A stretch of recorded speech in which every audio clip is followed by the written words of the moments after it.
বেগম খালেদা জিয়ায় আজ থেকে 8 বছর আগে 2017 সন। আচ্ছা আমি আপনারা হেরান করে লিলাম নি রাইট 2018-17 সন তাই ফয়লা তার 2030 বাংলাদেশও কি অবস্থায় ফসা চায় তার একটা ভীষণ 2030 প্রণয়ন করছিলেন।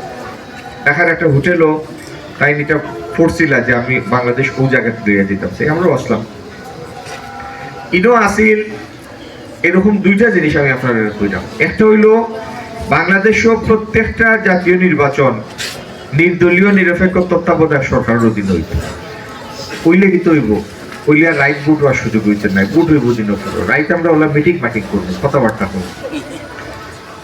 আমরা সমস্ত রাজনৈতিক দল আগস্টের পরে একমত হইছে যে আর কোনো জাতীয় নির্বাচন কোনো দলীয় সরকারের অধীন হইতে নাই। তার মানে বিএনপি যদি আপনার ভোটে আগামী দিন রাষ্ট্র ক্ষমতা যায়ও 5 বছর পরের নির্বাচন আবার তত্ত্বাবধায়ক সরকার হইতে পারে।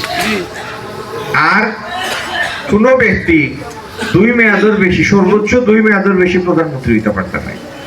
তো 2 মেয়াদের বেশি প্রধানমন্ত্রী না হইলে কেউর মাথা দিয়ে ফাগলামি চিন্তা আশা করা যায় আর কোনোদিন আইতো নাই যে আমি দেশের মালিকই যাইমু আজীবন ক্ষমতা।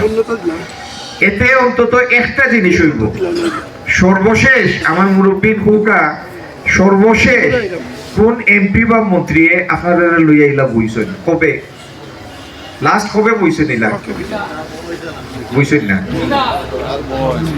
তো বইছেন না কারণ ভোট বাদ হয়ে গেছিল অত লাগি বইছেন না। যদি ভোট থাকতো তাহলে সময় সময় আইয়া চেহারা দেখানে লাগলো না। আপনারা কইল ড্রেনের কথা, রাস্তার কথা, এগুলোর বিষয়ে একটা বক্তব্য দিয়া যাওয়া লাগলো। আবার 5 বছর পরে আইয়া এগুলো ফুরাইয়া আপনারা সামনে আওয়া লাগলো না ফুরাইয়া আইলে তো আর ইলা খাখাতে ঘুরিয়ে বইতে না। এটার নাম হইলো জবাবদিহিতা, এটার নাম হইলো গণতন্ত্র। আগামী দিন এই দুইটা জিনিস নিশ্চিত হয়েছে। আর সিলেট তারা প্রত্যেকটা শাসনামূলক লেখাপড়ার উপরে সর্বোচ্চ জোর দিয়েছে।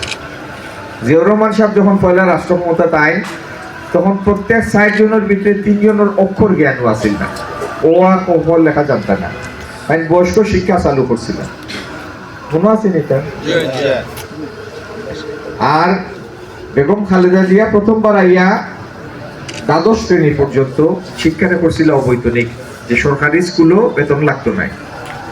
2001 আইয়া যখন দেখলা এরপরেও সব বাচ্চা নাইতে পারে না, অভাবী পরিবারে পারে না বাচ্চা ভিতরে পাঠাইতো, তখন শিক্ষার বিনিময়ে খাদ্য কর্মসূচি চালু করছে, যাতে অভাবী পরিবারের বাচ্চা গেলে উল্টা সরকারে তারা কয়েক কেজি চাউল বা গম দেয়, সবে পাঠানি উৎসাহিত হয়।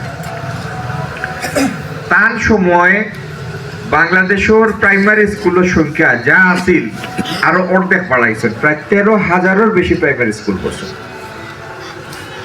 2001 থেকে 6 সন বেগম জিয়ার সর্বশেষ শাসনামূলক সিলেট যে পরিমাণ রাস্তাঘাট হয়েছে, সাইফুর রহমান সাহেব আসলাম আমরা এমপি এবং অর্থমন্ত্রী, যে পরিমাণ রাস্তাঘাট হয়েছে, অবকাঠামোর উন্নয়ন হয়েছে, এটার সাক্ষী তো আপনারা আমরা সব সাক্ষীটা নেই।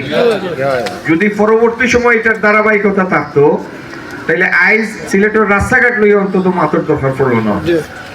যদি আল্লাহর রহমতে আমরা সুযোগ পাই, সিলেটের যেন যেন রাস্তা অপূরণ আছে, নতুন রাস্তা করতে হইব, তার প্রত্যেকটি আমরা সম্পূর্ণ করব।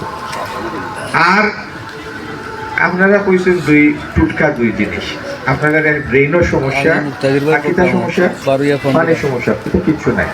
একটা আমার কথা বিশ্বাস করো, আমি তুচ্ছ বলতে তুচ্ছ করলাম, কিন্তু একটা সরকারের ভিতরে ন্যূনতম দায়িত্বশীলতা থাকলে একটা সরকারের 5 বছর মেয়াদের পরে এই জাতীয় ছোটখাটো সমস্যা থাকে না।